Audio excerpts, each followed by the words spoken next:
سنة 247 مليون قبل دلوقتي الأرض كانت فاضية تقريبا، ولسه بتلملم نفسها بعد الانقراض الكبير، زي حفلة اتلغت فجأة وكل اللي باقي فيها شوية كراسي متكسرة ولومض مطفية. بس وسط الخراب ده كان في نوع زواحف بيحضر نفسه للسيطرة، الأركوسورات، الأركيوسورس.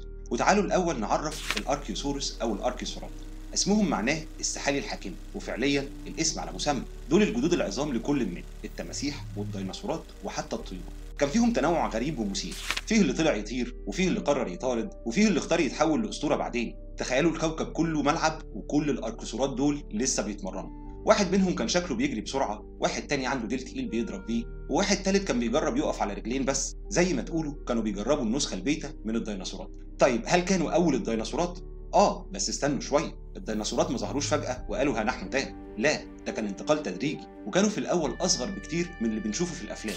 أقدم الحفريات اللي نقدر نسمي أصحابها ديناصورات حقيقية زي الهيراريسوروس ظهرت في أمريكا الجنوبية من حوالي 231 مليون سنة فاتت. بس برضه خلونا نكون واضحين، مش معنى إننا لقينا أول حفرية هناك هما بدأوا من هناك. ممكن جدا يكونوا بدأوا في حتة تانية بس الحفريات لسه مستخبية أو راحت عليهم.